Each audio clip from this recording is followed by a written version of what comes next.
മമ്മൂട്ടിയുടെ ക്യാരക്ടറിന് എന്ത് കിടിലനായിട്ട് 1980 ഞാനിന്ന് നമ്മുടെ ആസിഫ് അലിയുടെ പുതിയ സിനിമയായിട്ടുള്ള രേഖാചിത്രം ഇന്ന് രാവിലെ തിയേറ്ററിൽ പോയി കണ്ടു. ഞാൻ ഭയങ്കര ഹാപ്പിയാണ് കേട്ടോ. ഞാൻ കള്ളം പറയല്ല, ഞാൻ ഏതെങ്കിലും പ്രൊമോഷന് വേണ്ടി പറയല്ല. ഞാനൊരു സിനിമ കണ്ടത് വീട്ടിൽ എത്തിയതിനു ശേഷം ഞാൻ ഭയങ്കര ഹാപ്പി ആയിട്ടാണ് ഞാൻ സംസാരിക്കുന്നത്. എൻ്റെ അഭിപ്രായമാണ് ഞാൻ പറയാൻ പോകുന്നത്, എൻ്റെ വ്യക്തിപരമായ അഭിപ്രായമാണ് പറയുന്നത്. എനിക്ക് എന്തോ മാനസികമായിട്ട് ഈ സിനിമ ഭയങ്കരമായിട്ട് ഇഷ്ടപ്പെട്ടു. അടുത്ത കാലത്ത് തിയേറ്ററിൽ പോയി കണ്ട് ഒരു ഫുള്ള് സിനിമ കണ്ടു കഴിയുമ്പോൾ, നമ്മൾ ഈ സിനിമ ഒന്ന് കണ്ടു കഴിയുമ്പോൾ നമുക്ക് കിട്ടുന്ന ഒരു ഹാപ്പി ഉണ്ട്. നിങ്ങൾക്ക് അറിയായിരിക്കും, ഏതെങ്കിലും ഒരു സിനിമ നല്ല കണ്ടു കഴിയുമ്പോൾ നമുക്ക് മാനസികമായിട്ട് കിട്ടുന്ന ഒരു ഹാപ്പി ഉണ്ട്. അതുപോലെ തന്നെ ഈ സിനിമ കണ്ടു കഴിഞ്ഞപ്പോൾ എനിക്ക് ഭയങ്കര ഹാപ്പി ഫീൽ. എനിക്ക് അന്വേഷണ പടങ്ങൾ ഭയങ്കര ഇഷ്ടമാണ്. രേഖാചിത്രം എന്ന് പറഞ്ഞൊരു അന്വേഷണ പടമാണ്. ആസിഫ് അലിയുടെ തുടങ്ങുന്ന ഒരു പടമാണ്. ഒരു അന്വേഷണ ഉദ്യോഗസ്ഥനായിട്ട് ആസിഫ് അലി വരുന്നു. 1980 കാലഘട്ടങ്ങളിൽ നടക്കുന്ന ഒരു കൊലപാതകവുമായി ബന്ധപ്പെട്ടാണ് കേസ് മുമ്പോട്ട് പോകുന്നത്. ഇങ്ങനെ കേസ് മുമ്പോട്ട് പോകും. ഇത് സാധാരണ ഒരു കേസ് പോലെ മുമ്പോട്ട് വരുന്നു. ഒരു മനുഷ്യന്റെ അവശിഷ്ടം കിട്ടുന്നു, അങ്ങനെ മുമ്പോട്ട് പോവുകയാണ് കേസ്. ഇതാണ് സിനിമയുടെ ഒരു രീതി എന്ന് പറയുന്നത്. പക്ഷെ ഇങ്ങനെയൊക്കെ പോയതിനു ശേഷം ഈ സിനിമ അടുത്ത കാലത്തൊന്നും എനിക്ക് തോന്നുന്നില്ല മലയാളത്തിൽ ഇങ്ങനെ വേറൊരു സിനിമയായി ബന്ധപ്പെട്ട് കണക്ട് ചെയ്തിട്ട് ഒരു പടം കൊണ്ടുപോയിട്ടുണ്ടെന്ന് എനിക്ക് ഓർക്കുന്നില്ല. നിങ്ങൾ അങ്ങനെ ഓർക്കുന്നുണ്ടെങ്കിൽ ജസ്റ്റ് ഒന്ന് പറഞ്ഞത് നന്നായിരിക്കും. ആദ്യം തന്നെ ഈ സിനിമയിലെ വർക്ക് ചെയ്തിട്ടുള്ള ആൾക്കാരെ ഞാൻ പരിചയപ്പെടുത്താം. ഇത് പരിചയപ്പെടുത്തണമെന്ന് എനിക്ക് തോന്നുന്നു. സിനിമയുടെ ഡയറക്ടർ ജോഫിനാണ്, രാമു റൈറ്ററാണ്, അതുപോലെ തന്നെ മുജീബാണ് മ്യൂസിക് ചെയ്തിരിക്കുന്നത്, ജോൺ തിരക്കഥ ചെയ്തിട്ടുണ്ട്. നിങ്ങൾ നല്ല പണിയാണ് എടുത്തിരിക്കുന്നത്, കൊള്ളാം, നല്ല പണി. എനിക്ക് ഭയങ്കരമായിട്ട് ഇഷ്ടപ്പെട്ടു. നിങ്ങൾ നല്ല പണി എടുത്തിട്ടുണ്ട് ഈ സിനിമയ്ക്ക് വേണ്ടി. ഈ സിനിമ 1980 കാലഘട്ടങ്ങളിലൊക്കെയാണ് പിന്നെ പോകുന്നത്. നമ്മുടെ കാതോട് കാതോരോ എന്ന് പറഞ്ഞാൽ മമ്മൂട്ടിയുടെ പഴയ പടമുണ്ട്, അറിയാം, നിങ്ങൾ കണ്ടിട്ടുണ്ട്, നമ്മളെല്ലാവരും കണ്ടിട്ടുണ്ട്. ദേവദൂതർ പാടി അല്ലെ, ആ പടമല്ലേ, 1000 വർണ്ണങ്ങൾ, നിങ്ങൾക്ക് അറിയാമായിരിക്കും.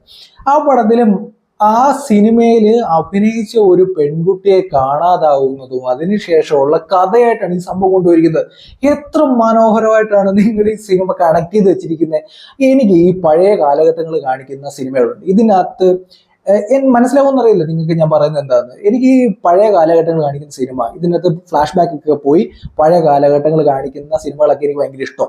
അതിൻ്റെ ഒരു വർക്ക് ഉണ്ട്, നിങ്ങൾ ശ്രദ്ധിച്ചിട്ടുണ്ടോ? പഴയ കോളേജ് കാണിക്കണം, അല്ലെന്നുണ്ടെങ്കിൽ സ്കൂളുകൾ കാണിക്കണം, പള്ളികൾ കാണിക്കണം. ഇതിന്റെ പെയിന്റിങ് വർക്കിൽ വ്യത്യാസമുണ്ട്. നമ്മൾ പെട്ടെന്ന് ഇവിടെ ഇരുന്നിട്ട് നമ്മളൊരു 80കളിലേക്ക് ഈ സ്ക്രീന് നമ്മളെ കൊണ്ടുപോവുക. അത് ഭയങ്കര രസമാണ്. എന്താണെന്ന് അറിയില്ല, അത് ഭയങ്കര രസം. എനിക്കത് കണ്ടുകൊണ്ടിരിക്കുക. പഴയ വാഹനങ്ങൾ കാണിക്കുക, അവരുടെ ഡ്രസ്സിന്റെ സ്റ്റൈല് മാറും, നടത്തത്തിന്റെ, ചിരിയുടെ, മനുഷ്യന്മാരുടെ പെരുമാറ്റങ്ങളുടെ ശൈലി, ഇതെല്ലാം നമുക്ക് പെട്ടെന്ന് ഈ സ്ക്രീനിനകത്ത് നമ്മൾ ഒരു 40-30 വർഷത്തേക്ക് പിന്നിലേക്ക് ഒരു സിനിമയ്ക്ക് കൊണ്ടുപോകാൻ പറ്റുമെന്ന് എന്നൊക്കെ പറഞ്ഞു കഴിഞ്ഞാൽ ഭയങ്കര രസം.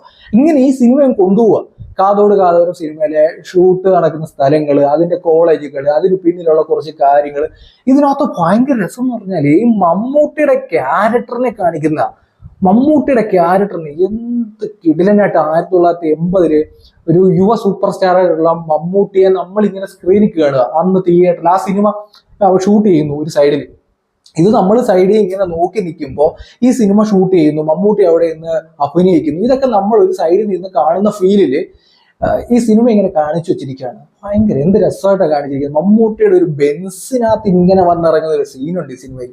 പഴയ ഒരു ബെൻസ് ഉണ്ടല്ലോ, ആ ബെൻസിനകത്ത് ഇങ്ങനെ വന്നിറങ്ങും. എന്നിട്ട് മമ്മൂട്ടിയുടെ ഒരു സൈഡ് ആരോ ആണ് ബോഡി കൊടുത്തിരിക്കുന്നത്, ആ ഡൂപ്പ് ചെയ്തിരിക്കുന്നത്. പക്ഷെ ആ സൈഡിലൂടെ കാണിക്കുന്ന അതിന്റെ പെർഫെക്റ്റ് സാധനം അയാൾ കൊടുത്തിരിക്കുന്ന മമ്മൂട്ടിയുടെ ആ പെർഫെക്റ്റ് ആയിട്ടുണ്ട്. മമ്മൂട്ടിയുടെ ആ ശൈലി പുള്ളിക്കാരൻ ബോഡി ലാംഗ്വേജ് ചെയ്തിരിക്കുന്നത്. പിന്നെ മമ്മൂട്ടിയുടെ മുഖം നമ്മുടെ ഇന്നത്തെ കാലഘട്ടങ്ങൾ പുതിയ ടെക്നോളജി അനുസരിച്ച് കാണിക്കുന്നുണ്ട്. മമ്മൂട്ടിയുടെ എന്ത് പെർഫെക്റ്റ് ആണ് ചെയ്തിരിക്കുന്നത്. അനശ്വര രാജനിലൂടെയാണ് സിനിമ യാത്ര ചെയ്യുന്നത്. ഒരു പെൺകുട്ടിയെ കാണാതാവുന്നതും അതിന് പിന്നിലുള്ള കൊലപാതകവും അന്വേഷണവും ഒക്കെയാണ്. ആസിഫ് അലിയുടെ ക്യാരക്ടർ നല്ല ഗംഭീര ഒരു ക്യാരക്ടറാണ്. പോലീസ് ഉദ്യോഗസ്ഥനായിട്ട് ഇത് അന്വേഷിച്ചു പോകുന്നതും നമ്മൾ ഫോൺ എടുക്കാതെ സ്ക്രീനിൽ നോക്കി ഒരു സിനിമ ഫുള്ള് കണ്ടു തീർക്കുക എന്ന് പറഞ്ഞാൽ ആ സിനിമയുടെ വിജയമാണ്. നിങ്ങൾ സ്ക്രിപ്റ്റ് എഴുതിയിരിക്കുന്ന, ഡയറക്റ്റ് വർക്ക് ചെയ്തിരിക്കുന്ന ടീം കിഡിലായിട്ട് വർക്ക് ചെയ്തിട്ടുണ്ട്. മെയിനായിട്ട് പറയുന്നത് തന്നെ ആർട്ട് വർക്ക് കാര്യങ്ങളൊക്കെ ചെയ്തിട്ടുള്ള ആൾക്കാരുണ്ട്. ആ പഴയ കാലഘട്ടങ്ങളിൽ ക്യാമറ കാണിച്ചിരിക്കുന്ന രീതിയുണ്ട്. പുതിയ കാലഘട്ടവും പഴയ കാലഘട്ടം കാണിക്കുന്നത് അതിന്റെ ക്യാമറയുടെ രീതിയുണ്ട്. അതിൻ്റെ അകത്ത് കൊടുത്തിരിക്കുന്ന ലൈറ്റിന്റെ ഒരു പ്രത്യേക രീതി, നമ്മളൊരു സ്വപ്നം കാണാൻ നേരത്ത് ആ 80 കാലഘട്ടങ്ങളിലേക്ക് നമ്മൾ എങ്ങനെ എത്തും അതുപോലെ ഈ സ്ക്രീനിൽ നമ്മൾ ഇങ്ങനെ കണ്ടുകൊണ്ടിരിക്കുകയാണ്. ഒരു ഷൂട്ടിംഗ് സൈറ്റും എനിക്ക് തോന്നി. നിങ്ങൾ കണ്ടിട്ടുണ്ടോ ഇങ്ങനെ ഒരു പടം? ഒരു ഇന്നത്തെ കാലഘട്ടത്തിലുള്ള അന്വേഷണം, 80കളിലെ മമ്മൂട്ടിയുടെ ഒരു സിനിമയിലെ ലൊക്കേഷനിൽ ഒരു പെൺകുട്ടിയെ കാണാതാവുന്നു. ഈ സിനിമയിലേക്ക് വന്നിട്ട് ഈ സിനിമയിൽ തന്നെയുള്ള കുറെ ക്യാരക്ടേഴ്സും ഈ സിനിമയിലെ കഥകളിലൂടെയൊക്കെ ഇത് പോകുന്നു. ഇതിന്റെ ഡയറക്ടറും അല്ലെങ്കിൽ കമലിനെ പോലുള്ള ആൾക്കാരും ഒക്കെ വന്നിട്ട് ഇങ്ങനെ സംസാരിക്കുന്നു. ഇതിനകത്ത് കോമഡി, ഈ സഫാരി ടിവിക്കകത്ത് ജോൺ പോൾ ഉണ്ടല്ലോ, നമ്മുടെ സഫാരി ടിവിയിൽ ജോൺ പോൾ എന്ന് പറയുന്ന റൈറ്റർ വന്നിട്ട്, റൈറ്റർ അല്ലേ പുള്ളിക്കാരൻ വന്നിരുന്ന് സംസാരിക്കുന്ന ഒരു പരിപാടി ഉണ്ടായിരുന്നു.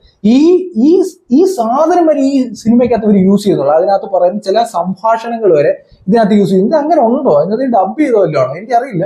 ഈ ഒരു സംഭവം വരെ ഈ സിനിമയിൽ ഉണ്ട് എന്നുള്ളതാണ്. അത് ക്രിയേറ്റ് ചെയ്തതൊന്നും അറിയത്തില്ല. സഫാരി ടിവിയിൽ ആ ബാക്ക്ഗ്രൗണ്ടിൽ സൗണ്ട് മാറ്റി കൊടുത്താണോ എന്നറിയില്ല. പക്ഷെ ഈ സംഭവങ്ങളൊക്കെ ഇങ്ങനെ കണക്ട് ചെയ്തിട്ട് നമ്മൾ ഈ സഫാരി ടിവിക്കകത്ത് ചില ആൾക്കാർ ഇരുന്ന പഴയ കാലഘട്ടങ്ങളിൽ ജോൺ പോളിന്റെ പരിപാടി നിങ്ങൾ ശ്രദ്ധിച്ചിട്ടുണ്ടോ? ചരിത്രം എന്നിലൂടെ എന്ന് പറഞ്ഞൊരു പരിപാടി സഫാരി ടിവിക്കകത്ത്. അതിനകത്ത് ജോൺ പോൾ ഇരുന്നിട്ട് ഈ പുള്ളിക്കാരന്റെ പഴയ സിനിമാ കാലഘട്ടങ്ങൾ പറയുന്ന ഒരു സംഭവമുണ്ട്. ഇതുപോലെ നമുക്ക് ഈ സിനിമ കണ്ട് ഫീൽ ചെയ്യാന്നുള്ളതാണ്.